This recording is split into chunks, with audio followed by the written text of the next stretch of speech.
we already see that what is the equivalent load of your eccentric axial load. The equivalent load of a eccentric axial load is your one axial load and one constant bending moment, right? Now let us move to the third case, that is the transverse shear load. So we have to find what is the equivalent load of a transverse shear load, how a transverse shear load will act. Suppose this is a beam on which one transverse shear load is acting, that is P. Transverse shear load is the load which is parallel to the cross section. This is the cross section of the beam. So this load is parallel to this cross section and perpendicular to this longitudinal axis and the pass through the longitudinal axis. So this is a transverse shear load, right? If I can say that how this transverse shear load will act, so let us suppose at any section X from the free end, if I take any section X, this is any section XX which is at a distance of X meter from the free end. So we have to define that at this section XX I introduce two equal and opposite loads, that is this P1 and in this direction it is P2, such that the magnitude of P1 is equal to P2 and this is also equal to P, right? So this P1 and P2 will cancel out each other, so the net load will be P. So there is no effect of P1 and P2 here. So if I say that in this case that P1 will act as a shear force. P1 will be a shear force at cross section XX, right? At cross section XX, P1 is a shear force. So the magnitude of this P1 is constant as it is independent of X, right? At is it independent of X. So we can say that because of P1 we have a shear force which is a constant magnitude. So this means that it is independent of distance. So at every section of this length of the beam, at every section the shear force magnitude will be constant. Now the remaining forces are P and P2. So we can say this P and P2 will be giving us a couple. In this plane it will give us a couple and try to rotate or bend this beam in this clockwise direction. It will try to bend this beam in this direction. So P and P2 will give us a bending moment. The magnitude of this bending moment will be equal to P into X. The magnitude of this bending moment is P into X. So this P into X is dependent on X. So we can say that this bending moment is a varying bending moment as it is dependent on X, the distance from the free end, dependent of X, right? So this P and P2 will give us a bending moment, that is the magnitude of P into X, which is dependent of X, and we can say that the bending moment will vary along the section. Along at each and every section there is a bending moment, and the magnitude of bending moment will depend upon the distance from the free end or distance from this point where this load is acting, right? So this P and P2 will give us a bending moment. So if I say, let us suppose the beam is AB. AB is the beam. So when at X is equal to 0, then the magnitude of bending moment, that means bending moment at point B. Here at this point your X is 0. So bending moment at B will be equal to 0, and when X is equal to L, that is this point, A point, so at this point bending moment at point A will be equal to P into L. Right, this will be equal to P into L. So I can say that this is the maximum bending moment, right? Because the maximum value of x is L, so it will give us a maximum bending moment. So this is the magnitude of max bending moment at A will be P into L.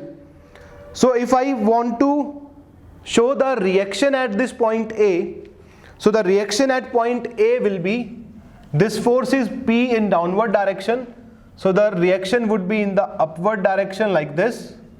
This is the shear force, R means reaction, and the bending moment at A is P into L in this clockwise direction, so the magnitude will be in the anti-clockwise direction at the reaction will be the anti-clockwise reaction. So this bending moment is your MR, that is the your reaction bending moment, whose magnitude is P into L, whose magnitude is P into L. So if I can say that in any beam, when shear force exists at each and every section, your shear forces exist, right? The magnitude of shear force at each and every section is P. So I can say that when there is a shear force, then it means that bending moment is varying, right? We already see the case of pure bending, in which the bending moment is constant. Or you can say, when shear force is 0 at a section or in a beam, if shear force is 0, then bending moment will be constant. In the case of your pure bending, we see that when bending moment is constant, then shear force is 0. Or if I can say, if there is a shear force exists in a beam at each and every section, then bending moment is varying. And we will see in your shear force and bending moment that shear force will be equal to dm upon dx. The magnitude of shear force will be equal to dm upon dx, the rate of change of bending moment with respect to x, that is this distance. So this is the magnitude of shear force at each and every section, right? The magnitude of bending moment is P into x. If you differentiate this, P is constant, so differentiation of x with respect to x is 1. So the shear force will be equal to P, and which is a constant. So I can write here, when your shear force exists, when shear force exists, then your bending moment is varying. Then your bending moment is varying. And in this case, this bending moment, that is P into x, this bending moment is a variation with respect to x. And what type of variation? This is a linear variation, right? This is a linear variation. So if shear forces exist, which is a constant, then bending moment will vary linearly, right? This is the linear because it is depending upon the x raised to power 1. So it is a linear variation. When shear force is constant, then the variation of bending moment is linear. So we will study in your shear force and bending moment diagram that if shear force is constant, bending moment will vary linearly. If shear force will vary linearly, then bending moment will vary parabolically. So this is the relation then, that bending moment is varying 1 degree higher than the variation of your shear force, right? We will study it in shear force bending moment diagram, that the bending moment will vary 1 order higher than the shear force. If shear force is constant, then bending moment will be linear. If shear force is linear, then the bending moment will be parabolic. So we can say that in this case, bending moment is varying linearly. So I can say that this is the shear force, P1 will act as a shear force, and if it is a shear force, it will give us a shear stress. Just make one thing very clear, it will give us a shear stress. This is a bending moment, P and P2 will give a bending moment, that is P into x. So because of this bending moment, or because of this bending moment, one stress will be there, that is the bending stress, and bending stress will be a normal stress. Bending stress will be a normal stress. So I can say that on this beam at each and every point, two different stresses are acting. One is your shear stress, one is your normal stress. The nature of these stresses are different, so you cannot add directly these stresses. In case of your eccentric axial load, the axial load will give you the normal stress, and bending moment will also give you a normal stress. So that's why we can add the sigma A and sigma B. But in this case, one stress is a shear stress, that is tau, and one stress is a normal stress, that is sigma. So you cannot add directly shear stress and normal stress here. You cannot say that the total stress at this point is tau plus sigma. It is not the case, because these stresses are of different nature. You cannot add them. So I can say that in this case, if I can say that one transverse shear load is equivalent to a variable bending moment and a constant shear force, right? One transverse shear load is equal to one shear force and one varying bending moment, and the maximum of bending moment is your P into L, and where the L is the length of point of application of load to the fixed end. So if I can write here that one transverse shear load is equal to one constant shear force and one varying bending moment. One varying bending moment.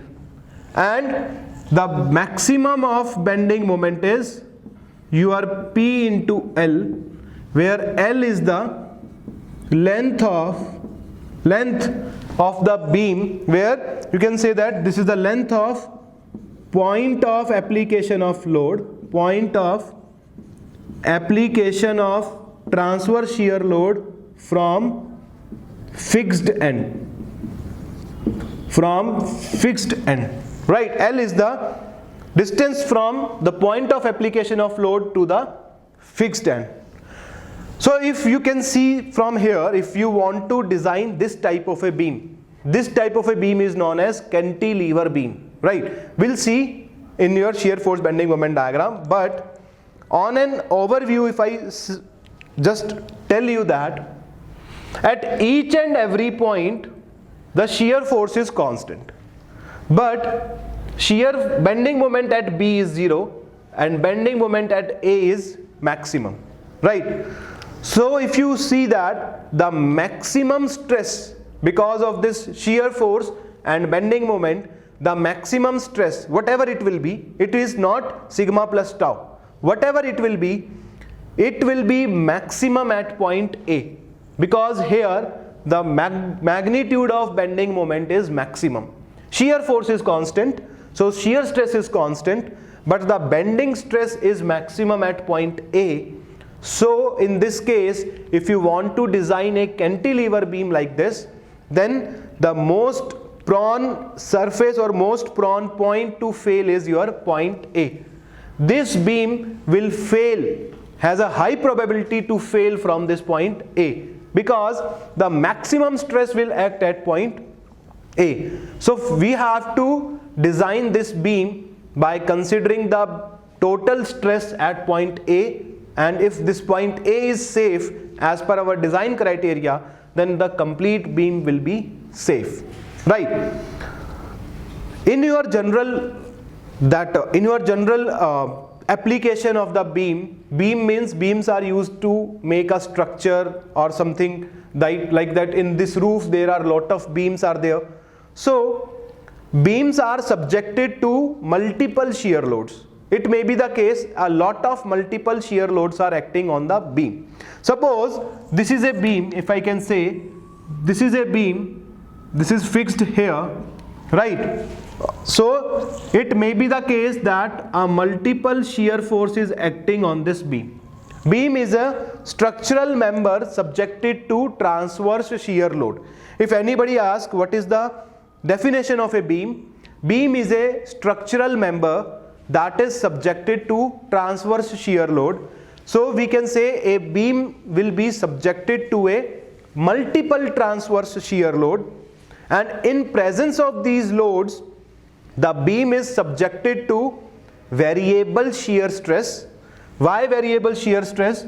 Because the shear stress at this section will be only this one. The shear stress at this section will be the equal to this plus this. The shear stress at this section will be this plus this plus this, and shear stress at this section will be the addition of all these shear force. So along the length of the beam, your shear force is varying. So in case of a multiple transverse shear loads, the shear force or shear stress will varying along the length of the beam, and bending moment is also varying. So if shear force and bending moment both are varying in case of a beam, and you have to design that beam, so that's why we have to know the type of variation and maximum value of shear force and bending moment. Right, you want to know what is the maximum value of shear force at that beam, what is the maximum value of bending moment at that beam, and to know this, what is the maximum of all this, that is the shear force and bending moment. That's why we draw or we study the shear force and bending moment diagram. The concept of bending moment and shear force diagram is that a beam is subjected to a multiple transverse shear load, because of which shear force is varying along the length and your bending moment is also varying along the length. To design it, we want to know the maximum magnitude of shear force and the maximum magnitude of the bending moment. That's why we have to draw the shear force and bending moment diagram, which will give us the maximum value of shear force and the maximum value of bending moment. Right. So this is the main concept to read or to study shear force and bending moment diagram. Now this is the case that one transverse shear load is equal to, you will remember, will be equal to one constant shear force and one varying bending moment. In case of your that eccentric axial load is also constant and bending moment is also constant, but here bending moment will vary. Right. So this is the concept of your transverse shear load. Now let us move towards your last type of load, that is eccentric transverse shear load. What is the meaning of eccentric transverse shear load? The load which are acting parallel to the cross section, perpendicular to the longitudinal axis, but do not pass through the longitudinal axis. This type of a load which is perpendicular to the longitudinal axis but do not pass through it, this type of load is known as eccentric transverse shear load. Now if I say, suppose this is a beam that is AB, this is a beam AB, so, and this is a lever, BC is a lever attached to AB, and it is so attached that BC component and AB beam will not move relative to each other. There is a fixed joint here, maybe it's welding or riveting, anything, but it will not move, and we apply a eccentric transverse shear load at this point C. Right. It is a case like this. This is not an inclined load. This load P is in the plane, in the perpendicular to this plane of board. Right. It will be the condition like this. If you see, with the help of marker I show you. Right. This is a beam AB. We attach a lever to it like this. This is BC, and from this point C, I applied a load P in this plane perpendicular to this your front plane, this beam plane. I applied a load perpendicular to it. So this load is perpendicular to this longitudinal axis, but it is not passing through it. So this load P is eccentric transverse shear load for this member AB. If you want to know this load is of which type for this member BC, for member BC, this load is a transverse shear load because it is perpendicular to the longitudinal axis of BC and it is passing through it. So for BC it is a transverse shear load, but for AB it is a eccentric transverse shear load. Now we have to find what is the equivalent load in case of a eccentric transverse shear load. So for this I just apply two loads at this point B of equal magnitude but opposite direction, like this. This is also in perpendicular to this plane. Perpendicular to this plane I am applying two loads. This is P1 and in this direction it is P2. It is P2. And we applied this by the considering P1 is equal to P2 is equal to P. The magnitude of all the loads are equal. So the net effect of P1 and P2 will cancel out. So the net load will be P. How it is? This is beam AB. This is beam BC. They are connected to each other. This is load P. I applied load P1 and P2. Right? If I say here, this is AB, this is BC. So I applied load P1 here and P2 here of equal magnitude, that is equal to P, but of different sign, right, in opposite direction. This is P1, P2 and P. And I can say that the length of the beam is, the length of this beam BC is, let us say, E. That is eccentricity. I can say that E is the length of member BC. E is the length of member BC. Now we have three loads P, P1 and P2. If you see that this P1 load is, you can write, you can see here, this is AB, this is BC and this is P1, right? This P1 load is perpendicular to AB and passing through it.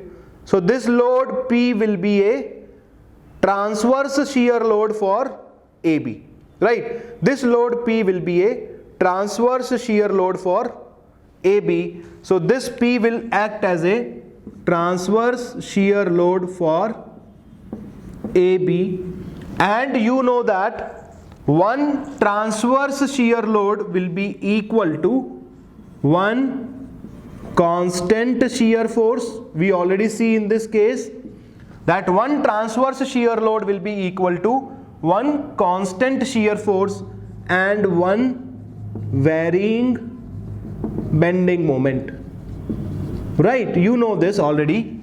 So P1 will be equivalent to one constant shear force and one varying bending moment along this length AB.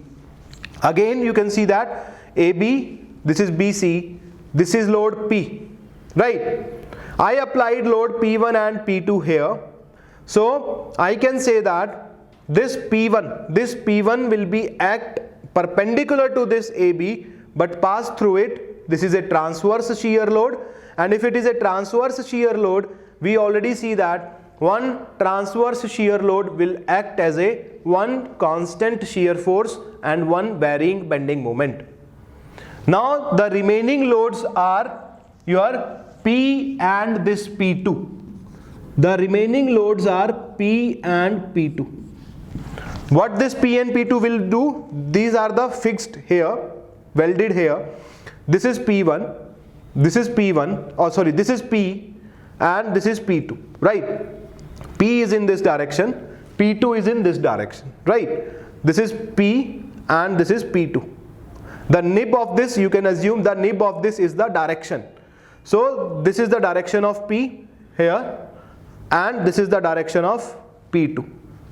So this P and P2 are equal forces of equal magnitude but opposite direction and at a distance of E, separated by a distance of E.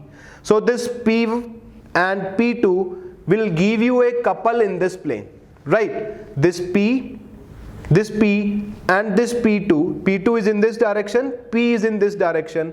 It will give you a couple in this plane, right? It will give you a couple in this plane. The plane of couple is this one.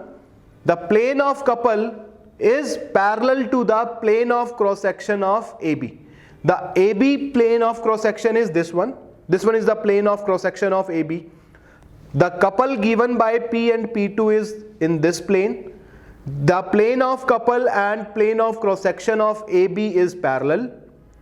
So we can say that any couple whose plane is parallel to the plane of cross section, perpendicular to the longitudinal axis, will be a twisting moment.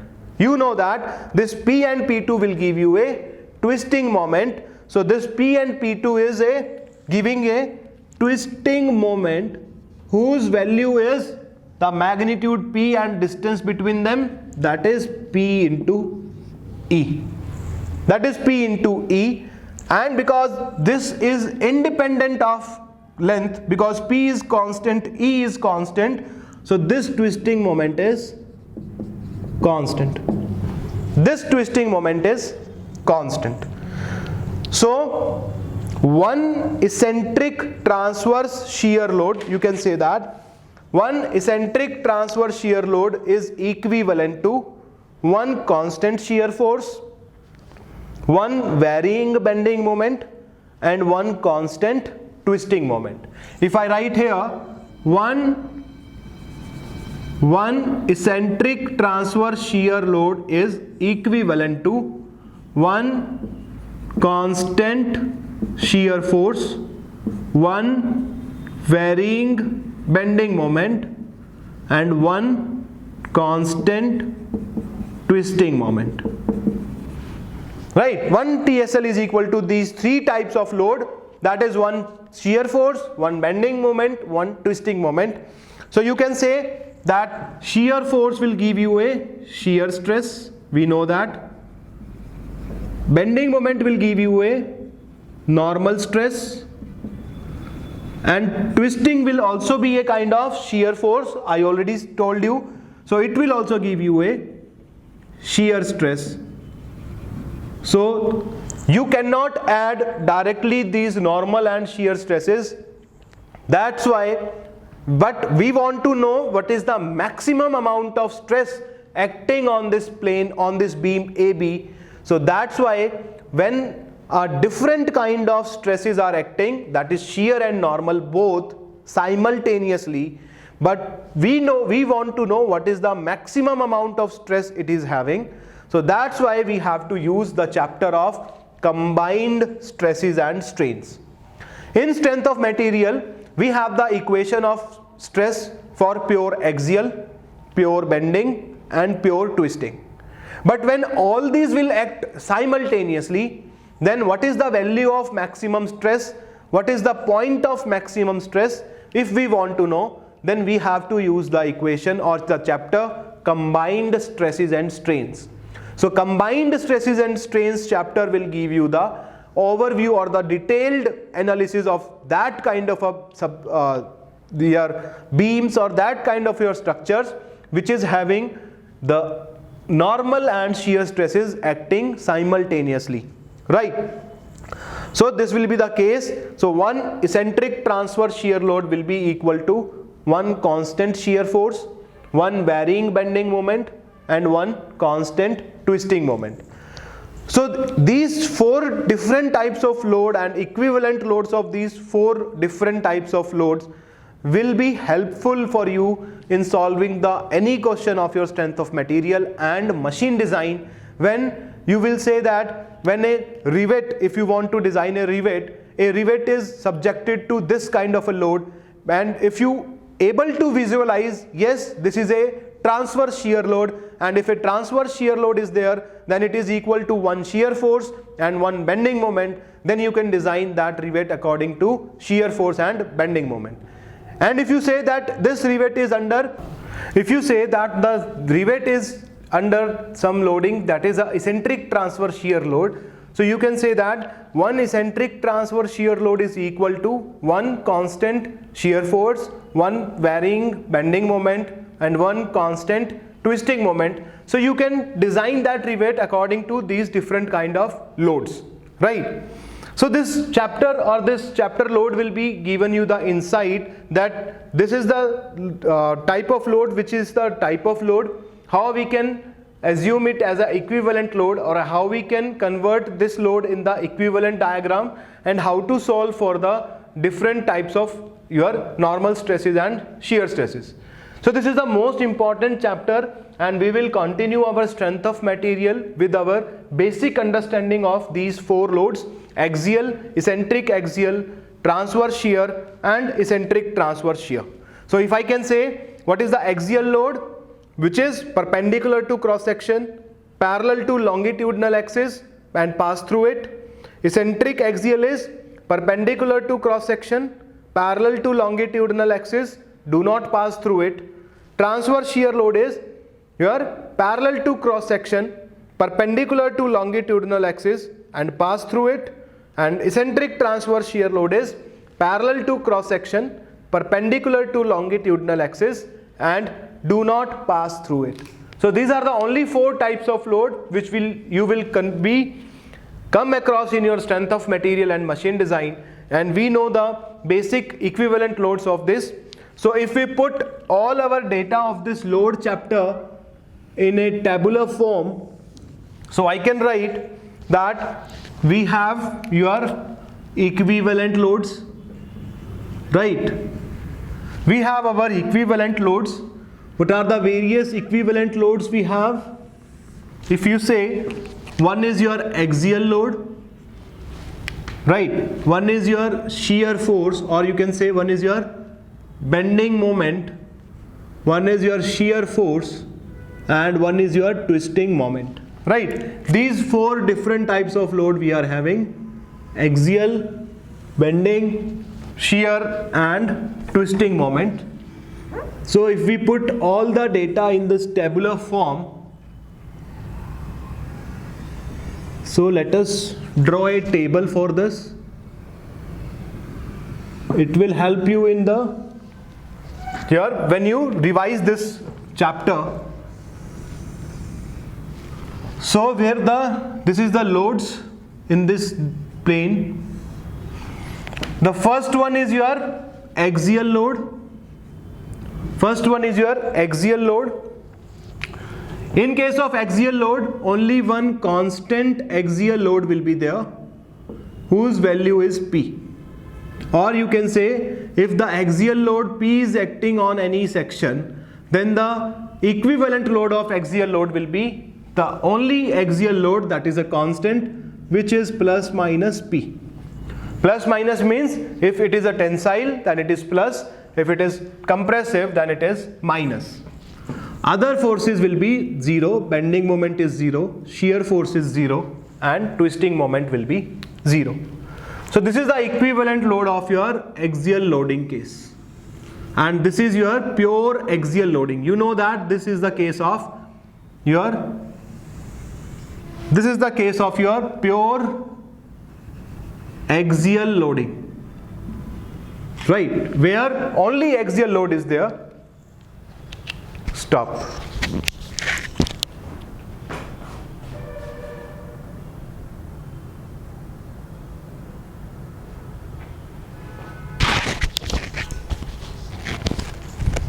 Start. Where only pure axial load is there, no other loads, that is bending moment, shear force and twisting moment, will be 0. Next one is your eccentric axial load, which is of magnitude P. So we know that one eccentric axial load will be equal to one constant axial load, whose magnitude is plus minus P. Plus minus because of tensile and compressive. Bending moment is constant. So one axial load is of constant bending moment, the magnitude of which is equal to P into E, and in that case shear force is 0, twisting moment is 0. We know this, right? Next one is your transverse shear load. So let us say this is the transverse shear load case. This is the beam. The length of the beam is L. Here one transverse shear load P is acting like this. So we can say that one transverse shear load is equal to one constant shear force of magnitude P, one varying bending moment. Bending moment is varying bending moment, and the bending moment maximum value will be equal to P into L. The P is the shear load and L is the length of distance from point of application of load from the fixed end. So this is your varying bending moment, which is P into X, which is a linear variation. Other forces, that is twisting moment and axial loads, are 0. You know this. Next is your eccentric transverse shear load. We know that one eccentric transverse shear load is equal to one constant shear force whose magnitude is P, one varying bending moment, the maximum of this will be equal to again P into L. L is the distance from point of application of load to the fixed end, and it is equal to one constant twisting moment. The magnitude of this twisting moment will be equal to P into E, where E is the eccentricity, right? And axial load in this case will be 0. So this is the overview of your load chapter. If from our earlier discussion I would write, if this beam, if any beam is subjected to two equal opposite eccentric axial load. If any beam is subjected to two equal opposite eccentric axial load, that is the case of, you know this, if two equal and opposite eccentric axial load is there, then this is the case of pure bending. This is the case of pure bending. So in case of pure bending, the bending moment will be your constant. Bending moment is constant, and the magnitude of this bending moment is P into E, where E is eccentricity. Other forces, that is axial force, shear force and twisting moment, will be 0. Only bending moment will be there. And if I write, if this beam is subjected to two equal and opposite eccentric transverse shear load, when it is equal to, it is on the action of two equal opposite eccentric transverse shear load, that is a condition of pure torsion. So in case of pure torsion, we have only constant twisting moment whose magnitude is P into E, where E is the eccentricity. We already studied this. We are just putting in the tabular form. All the other stresses or forces will be 0.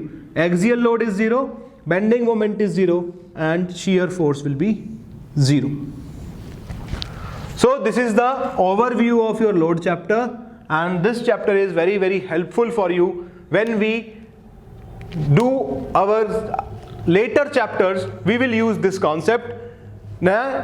And now you just make it one thing clear. If I say then that is a TSL, then I will not explain it later that one TSL is equal to one shear force and one varying bending moment. It is understood by this chapter. We will just simply make this TSL equivalent to the shear force and bending moment, and we'll do our study. So now you just be thorough with this table, and when we say that it is a ETSL, then there is a sudden click in your mind that yes, it is equal to one shear force, one varying bending moment and one constant twisting moment. So we have to design like this. We have to go with this like this, right? Any type of numerical in case of strength of material can be solved with this. Then you just has to visualize that yes, this is this type of load, ETSL or TSL or eccentric axial, then your study will be very, very easy in strength of material.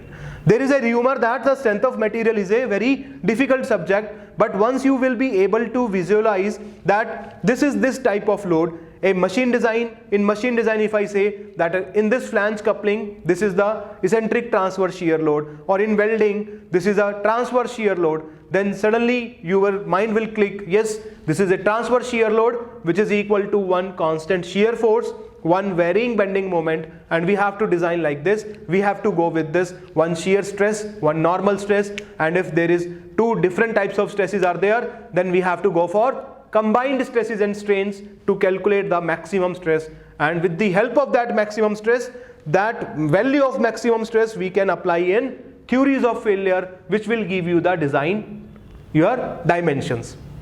That's how the strength of material will work, and we will go with our study in this flow only.